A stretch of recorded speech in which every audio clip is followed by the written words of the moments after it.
Good evening, ladies and gentlemen, wherever you may be in this great world. My name is Mitch Taco Bell. I'm a retired Marine, and this is my podcast. I tell you what, I'm excited today because I have an old friend who's coming on to share a journey that he experienced 43 years ago. And this is a journey that most people 10 years younger than me have no clue what it ever transpired. Uh, what I'm talking about is when the Iranian hostage situation happened in November of 1979. And tonight I have Sergeant Rocky Sickmann on with me. And I can't tell you how proud I am of this guy and our friendship over the years through volunteer organizations like Skyball and things that we worked on together. To have Rocky come and share his experiences is just huge for me. Without further ado, Rocky, from the bottom of my heart, first of all, Merry Christmas, Marine. Thank you so much for coming out here. I know this is difficult sometimes to talk about, but it is, Taco. Number one, thank you, and thank you, your viewers, for watching. But it's an honor to be here to tell my story. And again, there's 52 stories out there, in addition to those guys that were there to rescue us. That Operation Eagle Claw. The families, what they all went through. But thank you so much for having me on the show. Oh man, no kidding. All right, so as we're kind of talking in the pre-brief, in 1979, I was a punk eighth grader with a Washington Post paper route, and I had 75 papers that I had to drop off at 5 a.m. every morning. So I was very literate in world news, I have to say, because every morning when you're walking in between the houses, you pick up a paper and I would read the articles and then toss the paper up on the person's doorstep. And in November, that was the 4th, when you guys were taken, when they seized the embassy, it was on the front page of the Washington Post every single day. You may have been gone and out of the loop, but I can tell you, as a young person, even the young people at school talked about it. It was on the paper. It was on everybody's mind. But let's kind of go back to that. So you joined the Marines in '76, right? That's correct. And yes, post Vietnam, so that's already wound down. Now you're kind of looking at good times, kind of rebuild the Marine Corps, get it back together. You hear all the war stories from the Vietnam guys, and then you end up getting MSG duty, which is a highly sought after position, and the selection process is not easy, is it? That is absolutely correct. In fact, let me back up, if you don't mind, Taco. Yeah. I grew up in a small town of 50, and there was dogs and cats included. So I knew that there was more outside the small town. And so, sure enough, joined the Marine Corps, and I told my recruiter, I said, hey, I want to do this specific duty, and that's MSG, but I want to see the world first. And so the world I saw, went to MCRD.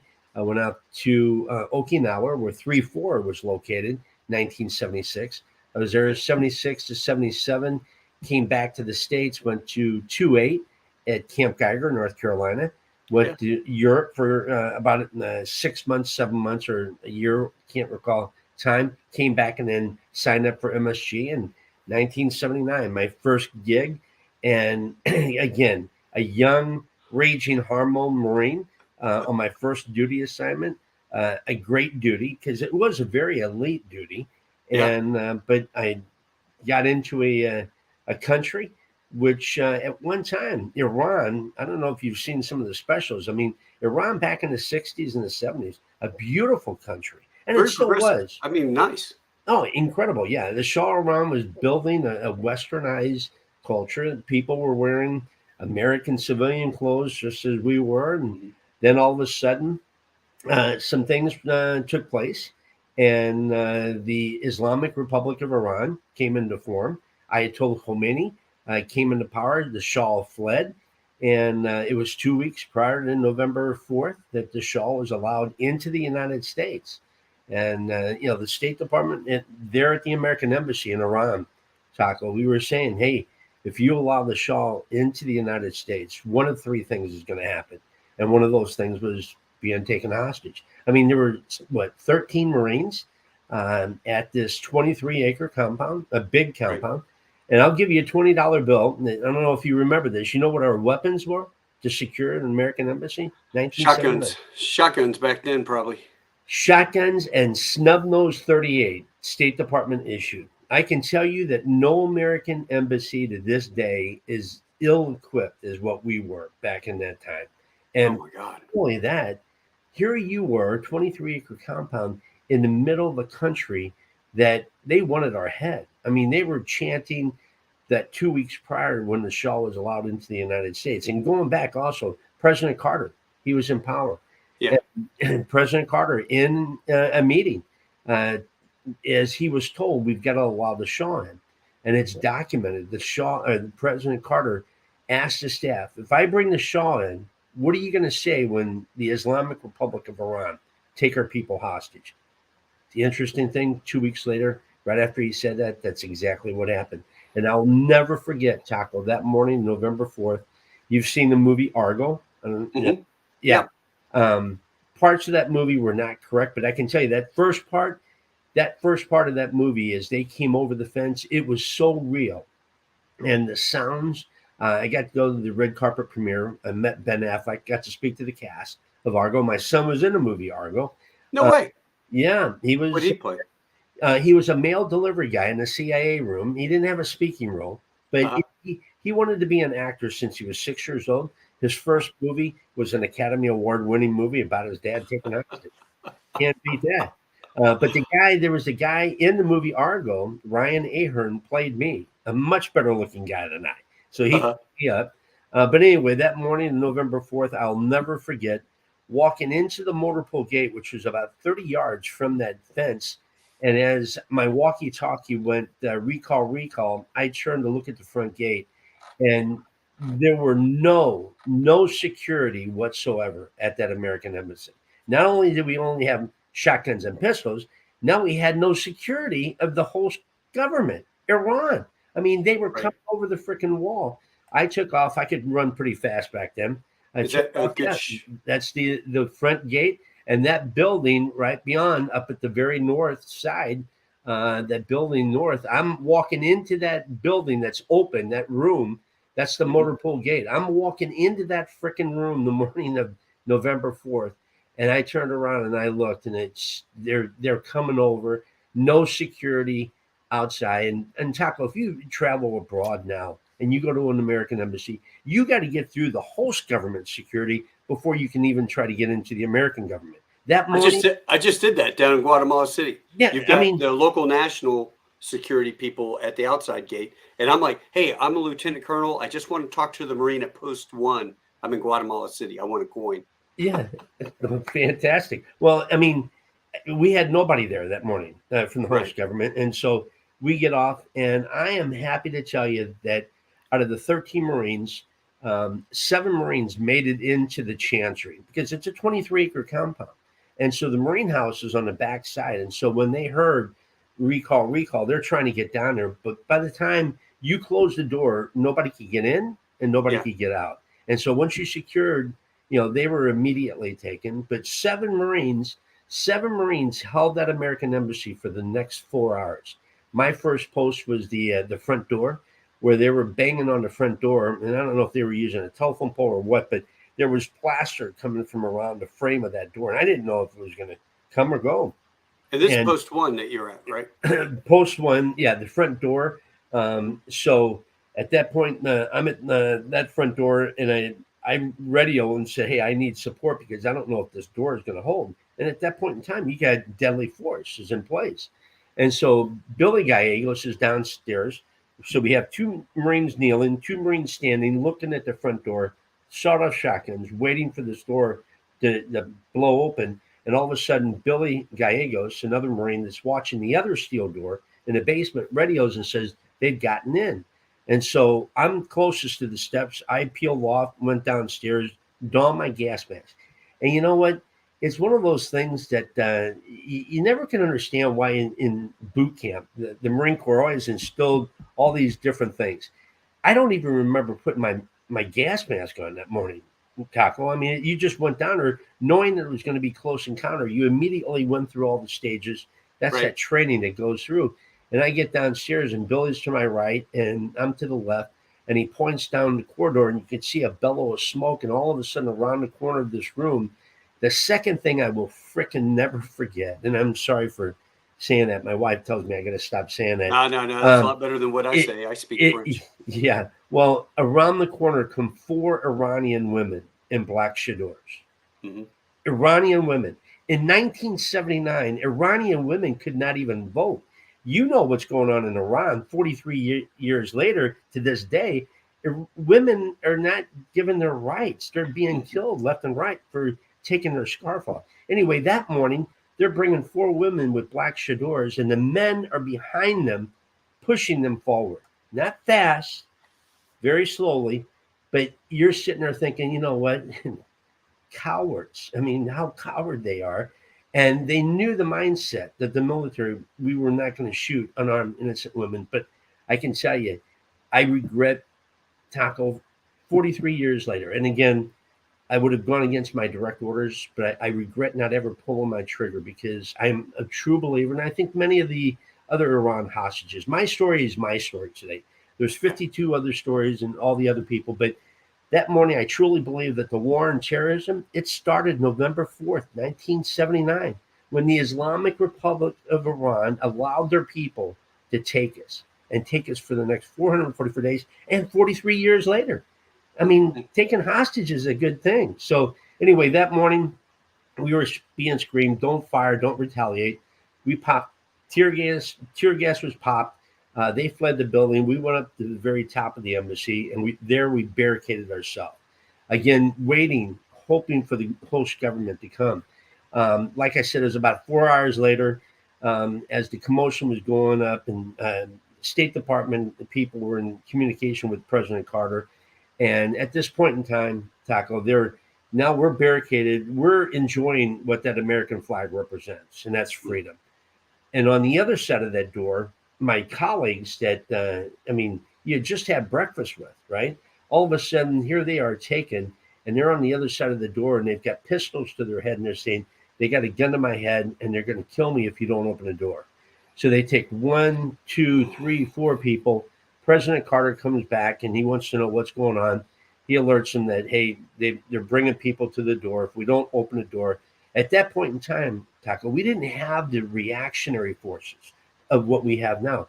That what happened in 1979 created so many things. We could be here all day talking about all the different things that the United States government put in place because of what happened that morning. But President Carter said, "Hey, it's going to take 18 hours before we can get to you to provide support. Give yourself up, and we'll get this resolved with diplomacy."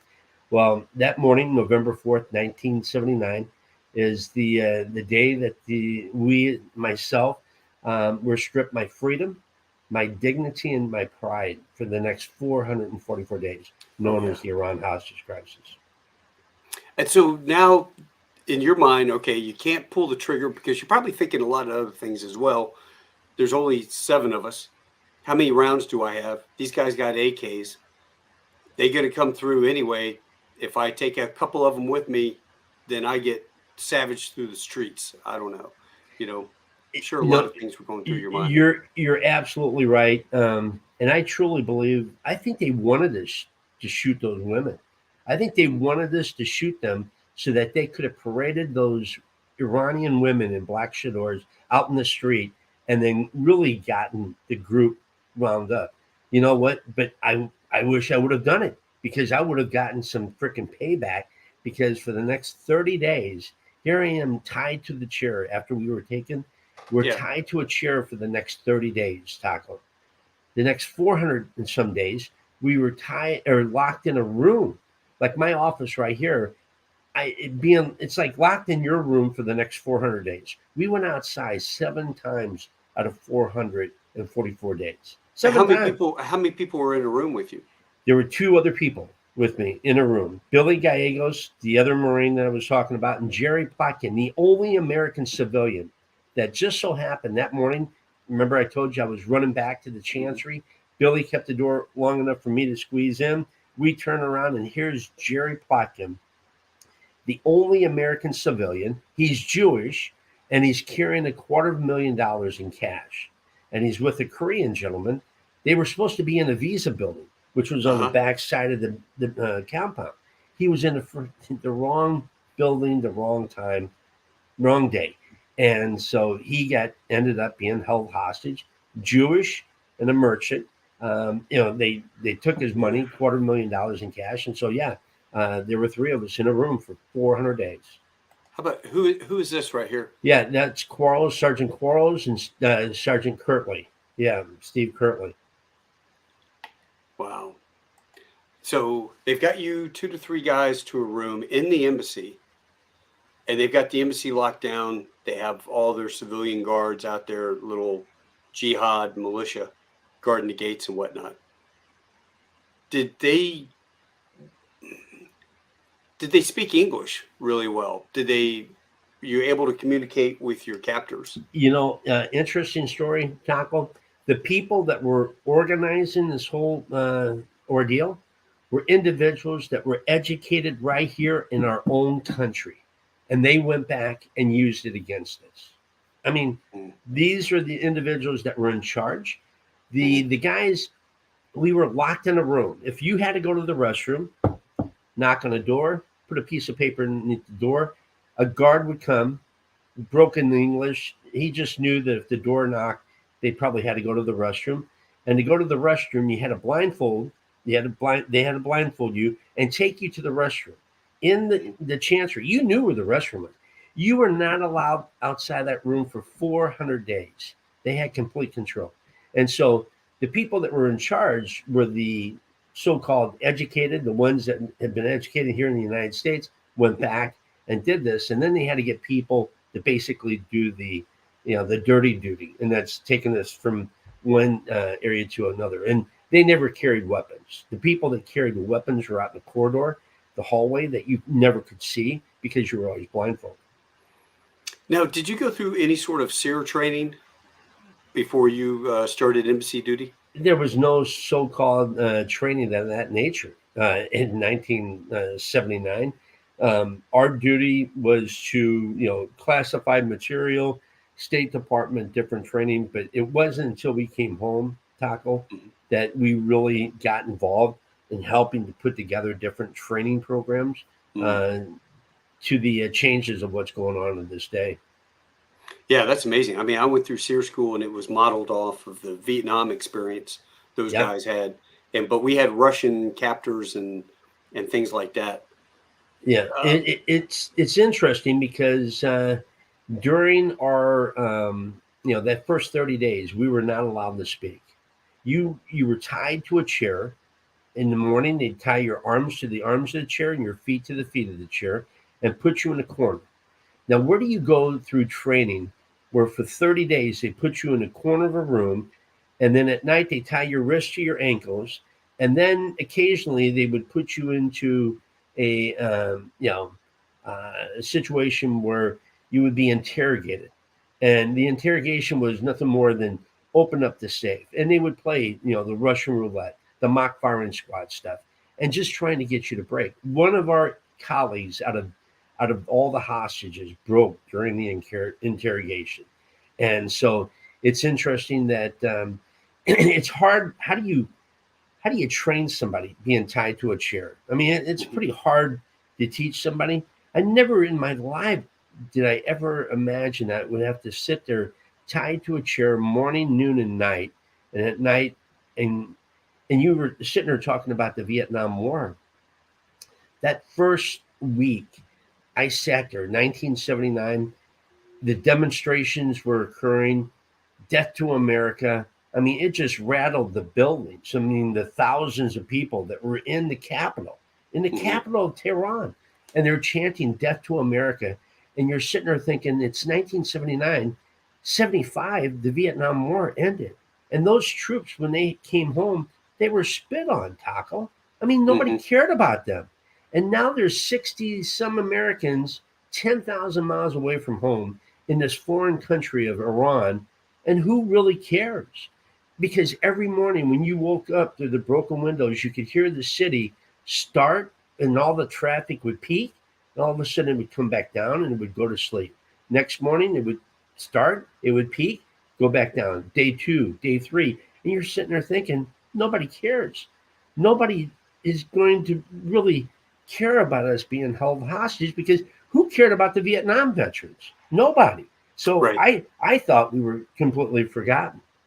Did they put you on any beds or mattress at night in that room, or did you No, sleep no, on the it floor? wasn't. It wasn't until like January that they gave us 3-inch foam mattresses, and these foam were like that you roll up like going camping, and Right. that was in January.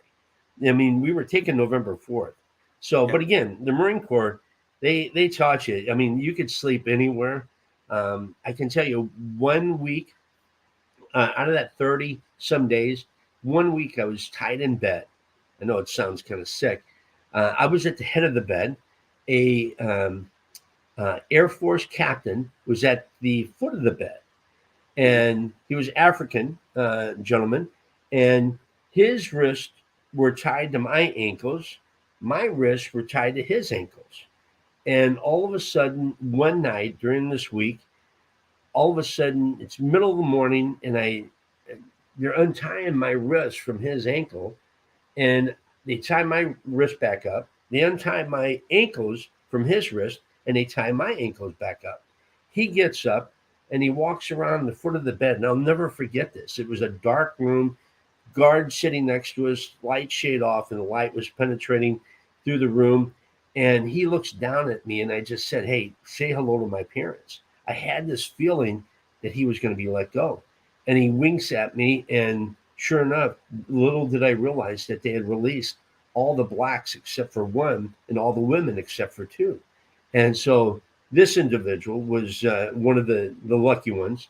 Um, Interesting enough that when he was taken, they obviously found some passports of his in some safes, and so he was very lucky to have gotten out.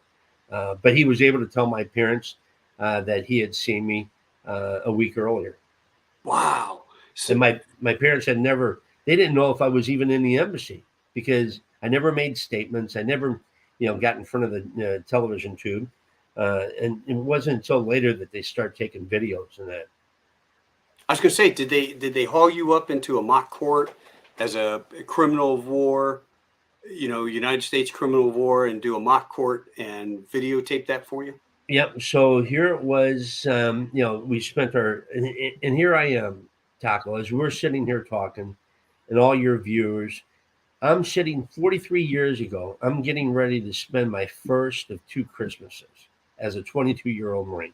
And I tell you what, the holidays, growing up in a small town of Krakow, Missouri, 50 some people, my parents taught me three things: love of family, love of faith, and love of country. And little did I realize those three things would help me survive, in addition to growing up in that small town. I ate my mother's turkey. I ate her dressing. I ate her homemade rolls as I sat in that room. I mean, the smells of pancakes. I can remember watching the bubbles of the pancake as they would pop, as she would have them on a skillet on the stove, and she'd put four pancakes on a plate, and I'd take the butter, put it on top of the pancake, and pry open the syrup container, and I Hmm. pour the syrup. And I mean, I went through every small element just to pass the time Yeah, I was going to to ask. All right, remember. so when you're sitting in the chair in the corner, are you blindfolded? No, no, not at that point in time. We were not blindfolded. You were put in the corner of the room, and you went back as far as you could. Taco sleigh riding down Aholds Hill, playing hockey on Bestie's Pond, winning state championship in 1973, captain my senior year in '75, First kiss. basketball. Yeah, all these Yeah. different things.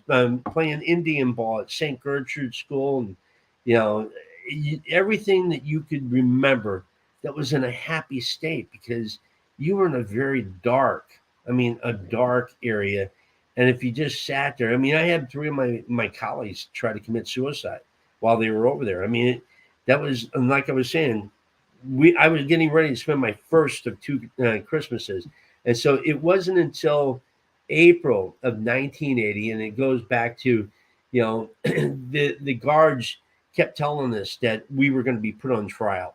Little did we realize that they had put charges against all of us, and supposedly my charge, I've never seen any documents, My charge was drug related.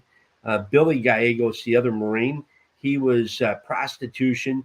Jerry was he was Jewish and they hated him. But that's when President Carter, at that point in time, realized that, hey, they're going to start putting our people on trial and they're going to start hanging them in the streets. Because even the Iranian people were wondering, okay, why did you take these people and what did they do? And, what are you going to do with them?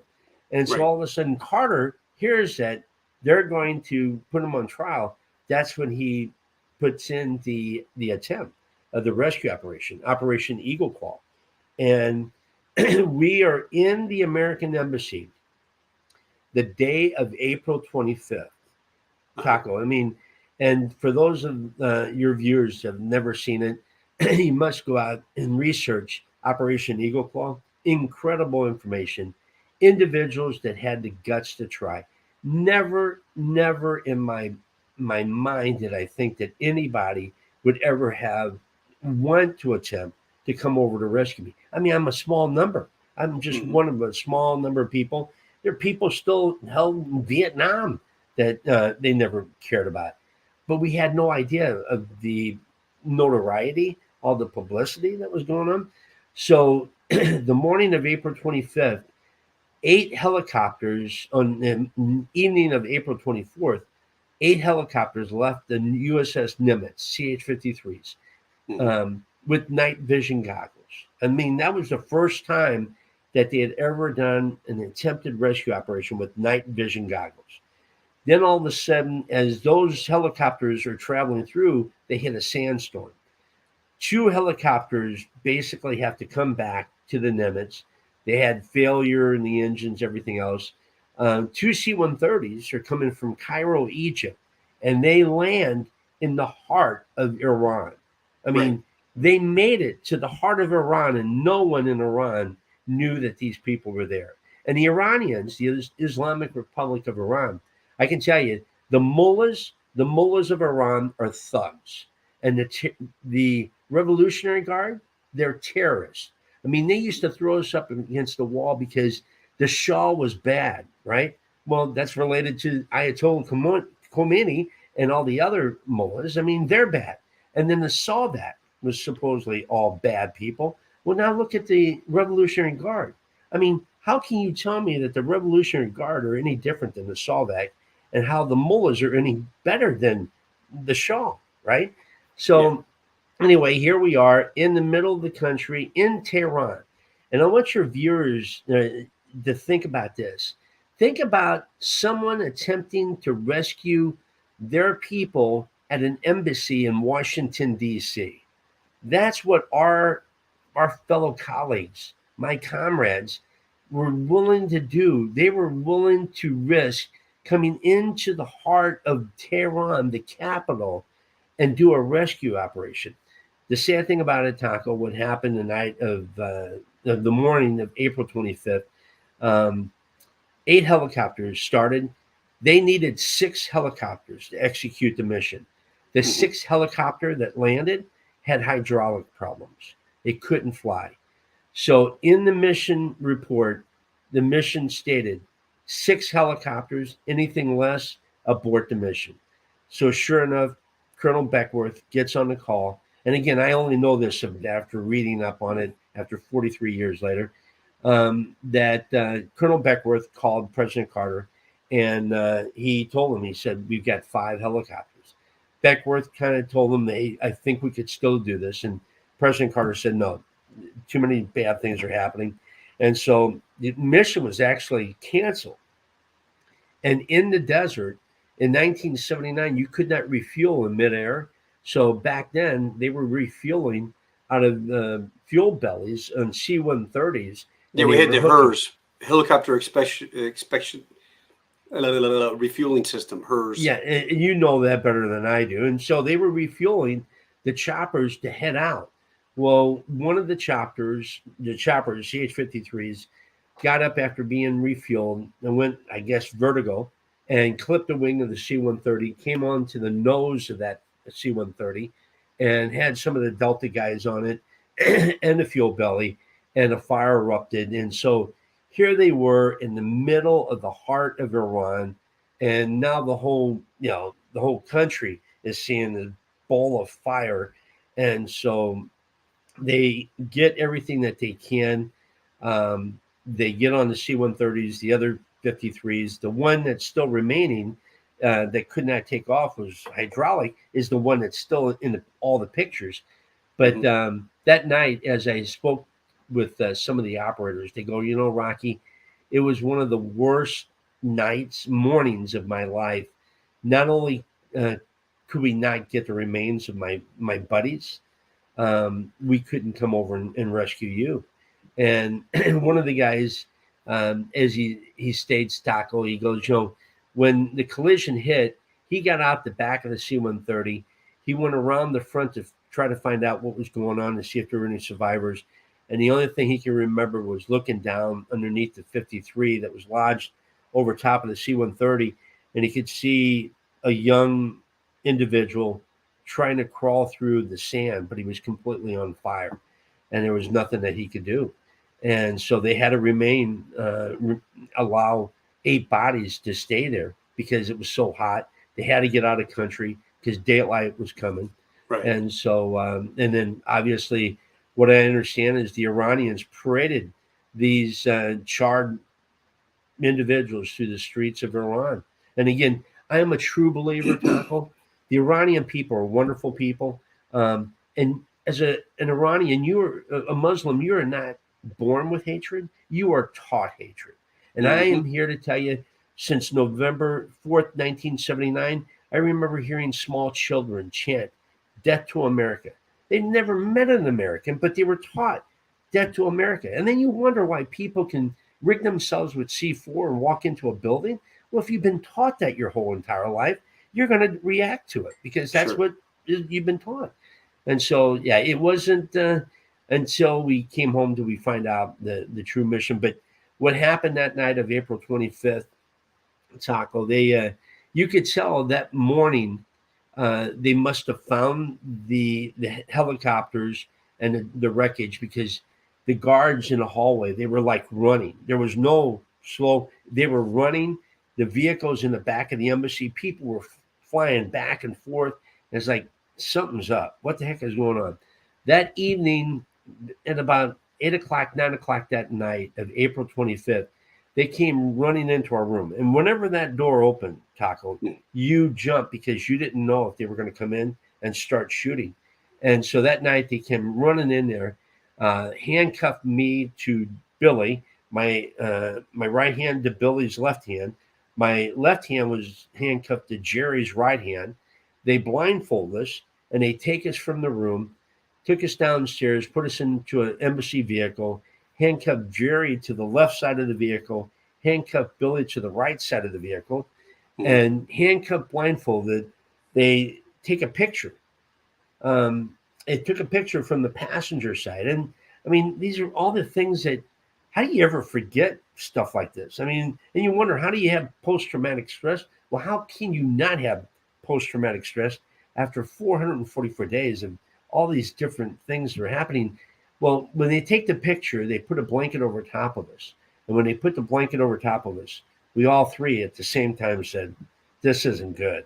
And so little did we know that the Iranians, the Islamic Republic of Iran, the government, now realizing that the United States is trying to attempt to rescue us, they got to move all of us because the morning of April 25th, 1980, we were all in the American Chancery. So had the Yeah. rescue operation occurred, they were supposed to come in, raid the place, get us across the street into a soccer stadium.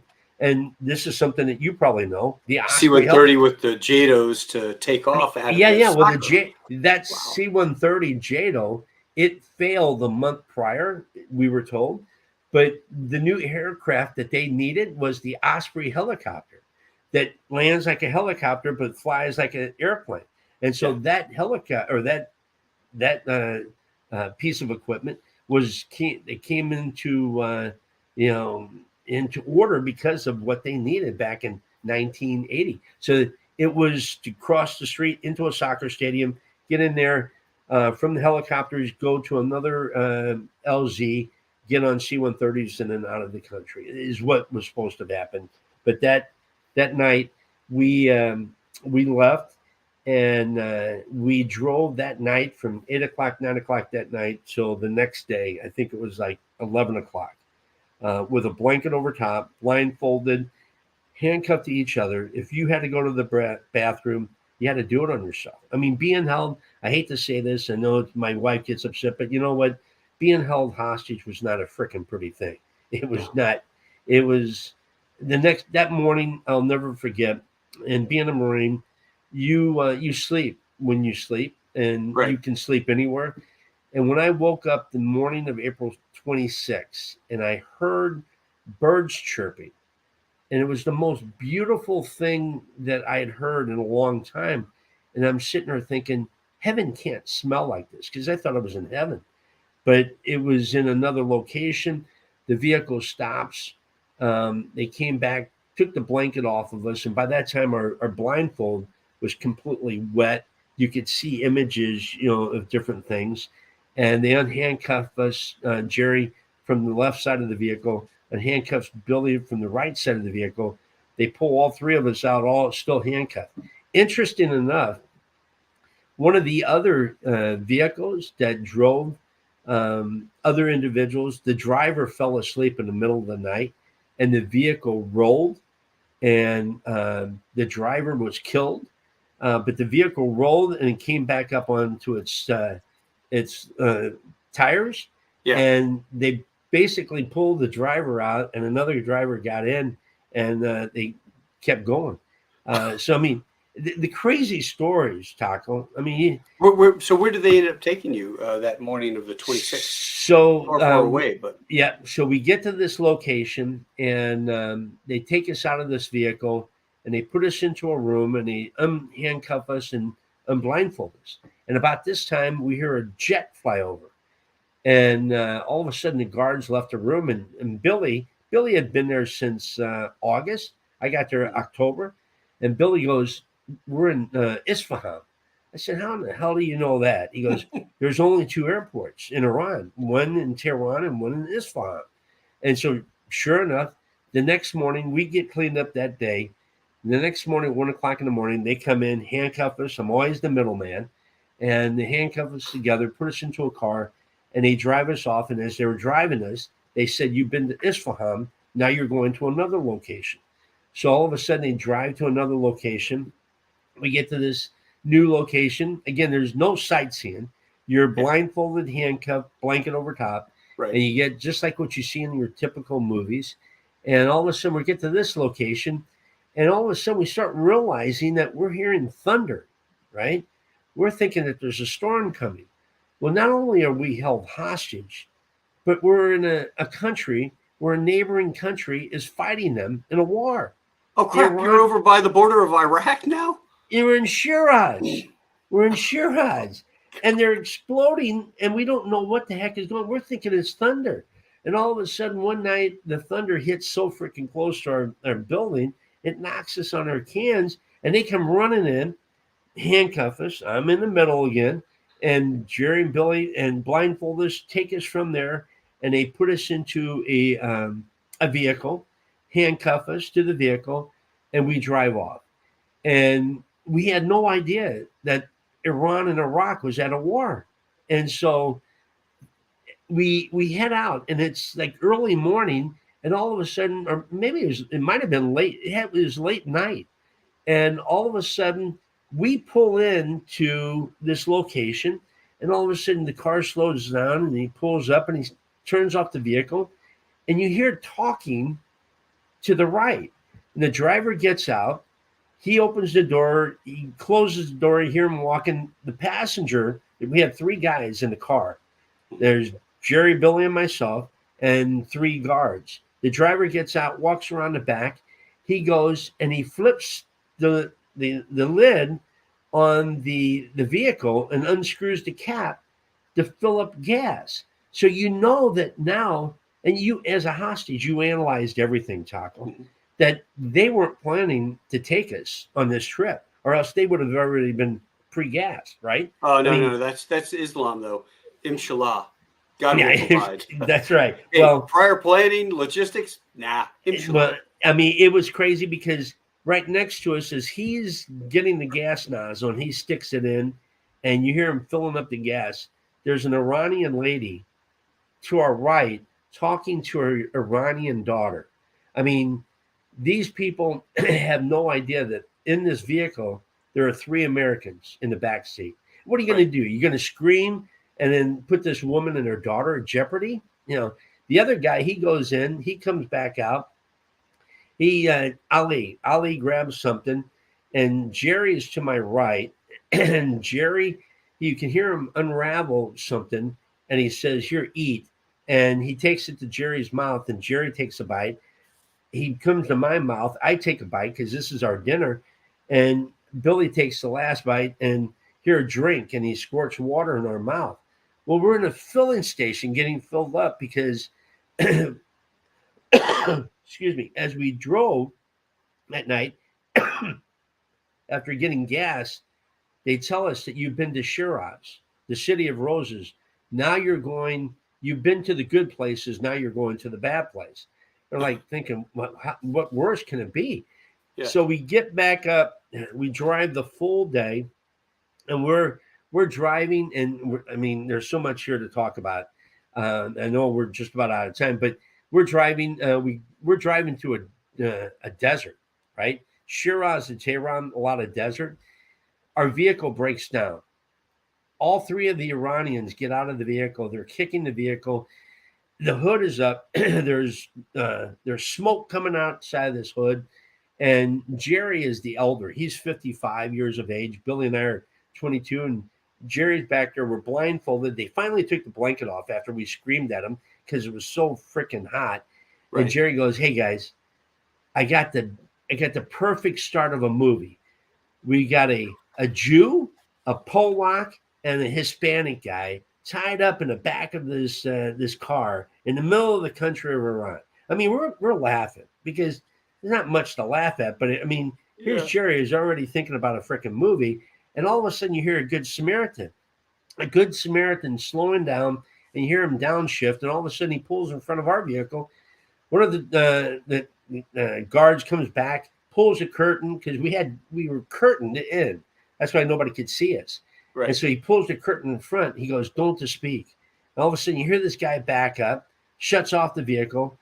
He opens the door, closes the door. You hear him walking back in the gravel. "Shalom alaikum,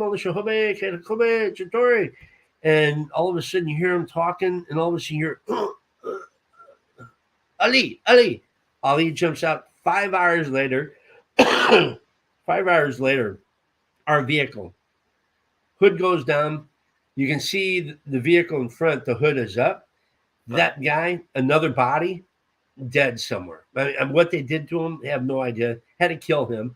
Our vehicle drives off, gets back to the American embassy that evening. We get back into the embassy. They put us into one of the rooms.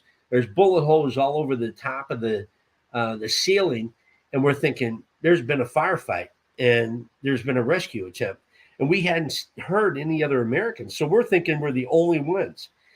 3 days later, Taco, they put us in Evin prison, where we spent October, November, December in Evin prison, where they torture Yeah. women, men, each and every night, and that's where I spent my second Thanksgiving, my second Christmas, and in prison at in a sporting news magazine from St. Louis, Missouri. It states one sentence: due to the death of the Shah of Iran, the tennis tournament is postponed. I mean, one sentence that states they were able to get this news in. It's October. The Shah died July 27th, and it's October. Here we are, and we're still there. The whole reason why we were taken was because of the Shah. Well, Right. we pound on the steel door. The guards come and, "Gee, the Shah, he's dead." "No, we don't believe." "What are you talking about? It says it right here." So sure enough, they did not believe that he died because they couldn't see his body. Right. So it was, things weren't getting better; they were getting worse. We spent our second Thanksgiving, second Christmas, January 20th, 1980. Taco. They come into our room and they tell us it's time to go, as they always tell us whenever it was time to move to another location. This time they blindfold us, but they don't tie our hands. They don't handcuff us. Huh. So, and they took our shoes from us in March of 1980. And that night, I remember the way we came into this room was from the right. That Yeah. night, I was the first one. The guard took me and he turned to the left and he walked me down the corridor. And all of a sudden, he stopped and turned me and he opens the door. And you felt this cold, fresh air as what we're getting ready to feel. And I walk outside and I'm stepping in snow, which I hadn't felt for 2 years. I mean, it was so cold and felt so good. And the snow was hitting me on my face. And I can remember crunching through the snow as they took me to a vehicle, put me into the vehicle. The vehicle drives off. 30 minutes later, it takes a right-hand turn. And all of a sudden, you heard the sound of a jet engine. And this is something, Taco, you had prayed for. You had cried for. You had hoped for another opportunity. And we're blindfolded on this vehicle. The vehicle stops right behind, and the force of this jet is pushing against this vehicle that we're in.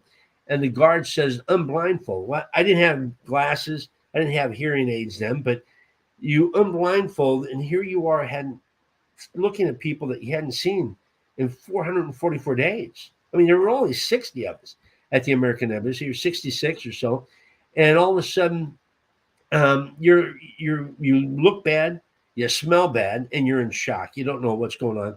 They start grabbing each one of us one by one. And I found a picture of that the other day where I'm coming off this vehicle and they're taking me and they put me on to these steps that lead up to the back of the airplane. And many of your viewers probably don't know that the reason why I am here to this day is because the United States government paid Iran $8.3 billion. Right. Release some funds they had. Yeah. Yes, $8.3 billion of assets because they needed those assets to fight the war against Iraq. So thank goodness for the war of Iran and Iraq. And so, but the Iranians, the Islamic Republic of Iran, told us for 444 days, it is not you, the American people, we hate. It's your government. But we will use you to humiliate your government. And what they were doing is exactly that. They got the money on January 17th, 1981. It's now January 20th. Those individuals on that airplane sat there for 3 days waiting for us. But what's on January 20th? The inauguration. Reagan. Right?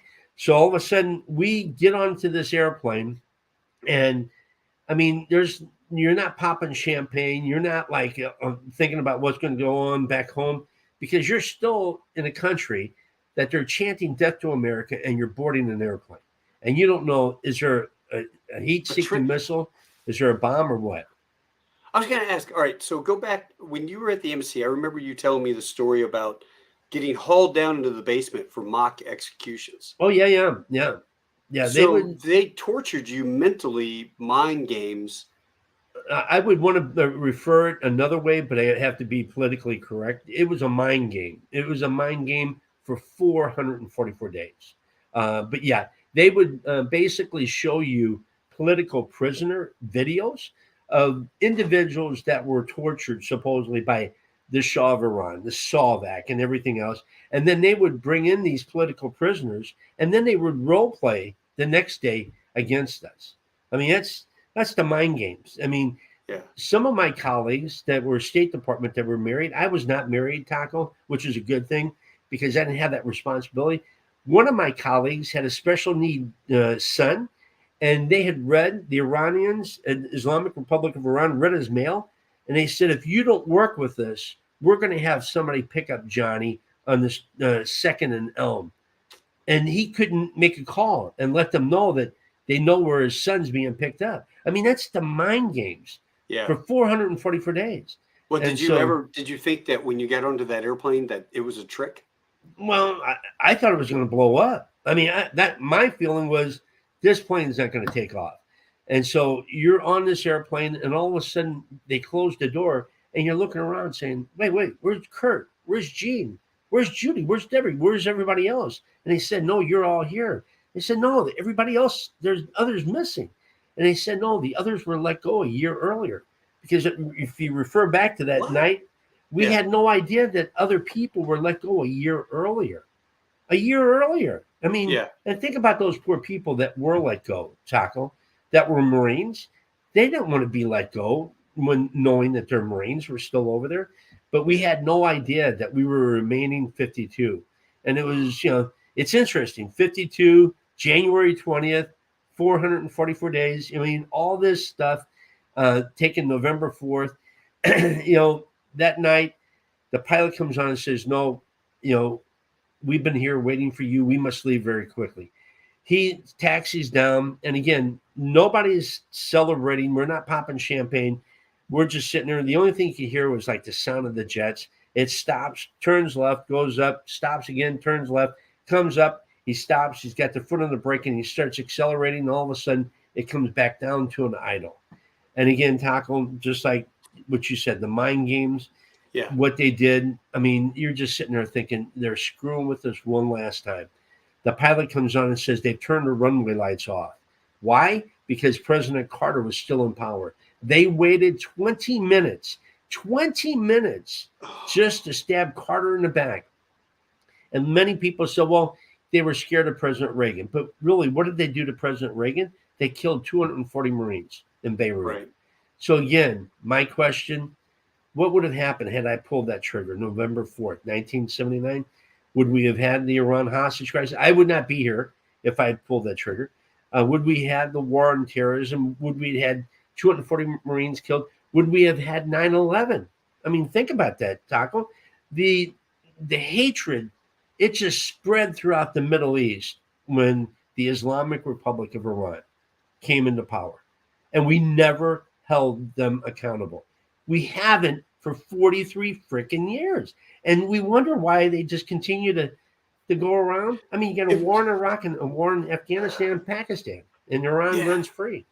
That's an interesting thing to go back in time. If you were, I mean, we're all chanting bomb, bomb, bomb, bomb, bomb, Iran. I mean, we were singing that song. It was on the radio. It was big back then. But if we went in there militarily and we destroyed Iran, would we have crushed or would we have accelerated the jihad? You know what? They want this to be a religious war. There are many Muslims that, they know that the Quran says different things than what the radical mullahs are leading everybody to believe. Mm-hmm. So they want it to be a religious war. And it's not about religion. I mean, look at the people in Iran right now that are fighting for their basic freedoms. It's one of those things. Had the United States, and trust me, I thought that we were going to be, that they were going to attack Iran the first week. And the reason why I know this, and I'm going to have to get going because I got another event coming, but I was in the Mediterranean in January of 1979 when the American embassy was attacked that first time, and the Shah fled the country, and we needed to do an evac of 20,000 Americans from Iran, and we were on CH-53s locked and loaded. And the Islamic Republic of Iran said, no, we'll let the Americans leave. And so here I am, knowing that the Marines are out in the Mediterranean. They're going to come in and they're going to rescue us. And day 1, day 5, day 10, day 20, I'm thinking, why start a war over us? And so the sad thing about it is we didn't do anything. President Carter, a wonderful man, and what he did and what my poor family went through, Taco, and your viewers that have children. Imagine your children, one of your children being held hostage. How do you wake up every morning for 444 days, go to work and act like nothing's happening? That's what my family, my mother and father had to do for 444 days. It was a nightmare. But what was the return like? I mean, what was your first meal that you wanted? I mean, you probably went to Germany to get medically checked out, but that medical checkout, we stayed there for days. I really wanted to get back to my small town of Krakow, Missouri. Jill, my girlfriend, the first 30 days, for anybody, your viewers that have watched the movie Castaway, he had a locket. I didn't have a locket, but I had a picture of Jill, this young lady I dated right before. She was going to school. She was only 18, going to college for dancing. I was doing this last duty. And, we were going to meet in Germany and go skiing in 1979. Obviously, it never happened. Right. Being held for 2 Thanksgivings, 2 Christmases, I thought she was gone. She waited for me for 444 days. And she That's when I made my first phone call home, spoke to my mom and dad, and my dad goes, Rocky, Jill's here. I said, she waited? And he goes, well, she wants to talk to you. And I'm thinking, oh, shit, that doesn't sound good. She's getting married or something like that. And that's when she said, Rocky, you got to make a decision, either me or the military. But I waited for you for 444 days. I can't do this again. I can't allow you to travel and not know. And so we've been married 41 wonderful years. And Taco, I can tell you that, yeah, she, That's awesome. if it wasn't for her, I would be in a ditch somewhere. I mean, I'd still be wearing green fatigues. But, whenever I'm off track, she knew me before and she knows me now. Yeah. But yeah, I got home. My mother made me homemade bread, homemade caramel rose, fried chicken, you name it, all these things that you just dreamt of. And you sat in your cell and talked about for Right. 444 days. Freedom, it's not free. And then, of course, coming home, Taco, and finding out that 8 people lost their life because of you. I mean, it's one of those things that each day and this is where it gets tough. It's hard, and it's such a heavy load that you think of. And that's where Folds of Honor, an organization that provides scholarships to spouses and children of our military and our first responders that have died or been injured. That is my calling. Each morning I wake up, I think of those 8 that paid the ultimate sacrifice, their life for my life, and make sure that I earn each day in memory of what they did for me. And that's, when you call and say, hey, can you do this? I got to tell the story of how those individuals had the guts to try to come into a country of Iran to rescue me. They didn't know me, but they knew me as an American and what that American flag represents. And so, So Folds of Honor, if you're looking for a great organization, highly agree that you want to contribute over Christmas and make a donation. Folds of Honor is highly recommend. Foldsofhonor.org, and you can be a squadron leader, and you get that by $13 a month. And why 13? Because there's 13 folds to a flag. All 8 of those individuals, their families received the folded flag, because of me. And so it's one of those things that you can't ever forget. Yeah. Well, how did you get with Budweiser? So I came home and my girlfriend asked me not to go back in. I said, okay, I got to find a job. I was working at KMOX in St. Louis, going to night school.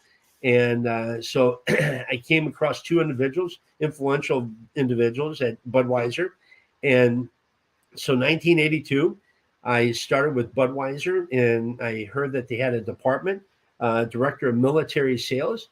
I said, I want to do that someday. So sure enough, I retired from Budweiser after 34 wonderful years. I was a director of military sales, selling Budweiser to all the military worldwide. Yeah. Because knowing for 444 days, I wished I had a Budweiser. It was one of those things. My wife, she gave me the approval to travel abroad because she knew how important it was. And so, I retired in 2016 and then came on board with Folds of Honor full-time in 2016. And now the senior VP of Bud accounts for Folds of Honor. So, God, that's so awesome. Well, I tell you what, we bought out the entire PX of Budweiser in Chorlu, Turkey in 1992. We all chipped in 100 some bucks. We bought every case of Budweiser, put it on our C-130, flew back to Dagobah, wherever the hell we were for DD-92, in Dagobah, and we sold them all, $1 a beer. You made a profit? Oh, God, we made so much money that the entire debt, we went back to Sigonella because the Germans, the Brits, everybody wanted the Budweiser because the only thing you could drink was that nasty Turkish beer that, it might be alcohol 1.2 to 8.9, unregulated. You know what you were getting, and it tastes like crap. And we had Bud. And so that Budweiser paid for the entire debt to stay in a hotel in Sigonella on the way home and party our butts off for 4 days. We had a great time. So thank you, sir. I salute Budweiser for taking care of our military around the world. Thank you, Taco. And again, my best to all your viewers. Wish them all a Merry Christmas, Happy New Year, and thank you for you serving our country, and for all those, like I said, 43 years ago, I was getting ready to spend my first or two. Never Yeah. did I think. And it's all those memories. And we can't ever forget about our military, and especially their families that go through so much. And I never understood that until now being a father. But my poor parents, what they went through, I just salute all of them. And again, I thank you for what you continue to do. Dude, I love you and Merry Christmas. And All tell right. tell Jill that is the greatest love story ever. So when are we Thanks. going to see the book come out? I hope soon. I don't know. Maybe, there's a movie on Argo, which is about my six colleagues. There's got to be a movie about the Iran hostages, and especially about the rescue operation Yeah, and the families, what they went through. So, as the Iranians would say, inshallah, with yeah, God's will, someday. someday. All right, brother. All Merry right. Christmas. Thanks so I'll talk to you much. soon. Take care, Taco. Merry You bet. Christmas. Hoorah. Thank you again. Bye bye. Hey, folks, thank you so much for joining us. Tall Tales with Taco. Do me a favor, hit the like button, share, subscribe. We're on YouTube, and I'm going to start moving a lot of the stuff over to Rumble. It's kind of funny. I started this 2 years ago just as a hobby. Called up a couple World War II vets on VJ Day, and it is something I look forward to every Tuesday night to sit and just talk to somebody. And especially with the interesting friends that I have in my life, it's a much richer life to have friends like that. So enjoy It's a Wonderful Life. If you guys have not seen that movie, I tell you, I get into this thing where I start looking at, look, Mary, I'm gonna lasso the moon. What would you like me to do? I'm gonna build things with my life, Mary. I'm gonna shake the dust of this tiny little town right off my legs, Mary. I'm gonna build skyscrapers and Parthenons and see the world. So enjoy It's a Wonderful Life. It's a great family tradition, and it has a lot of great meaning, especially if you know the background between Jimmy Stewart being a bomber pilot in World War II and the PTS that he was going through when he returned to California to film that movie. That was his first movie. So when you watch Jimmy Stewart attempt to kill himself over the bridge, those emotions that you see, those raw emotions on the film, were indeed true, raw, um, say, blowback PTS from his time as a bomber guy from World War II. So with that being said, enjoy that movie. It'll bring a new meaning to it if you do a little research about the great General um, Stewart. So take care, and we will see you next week. Adios, hasta luego, auf Wiedersehen, tschüss, sheshini, au revoir, domo arigato gozaimasu, tano shinde kudasai, ciao, rivedici, tashikor, do vidjenia, das vidania, ciao, bye. You guys have a good one.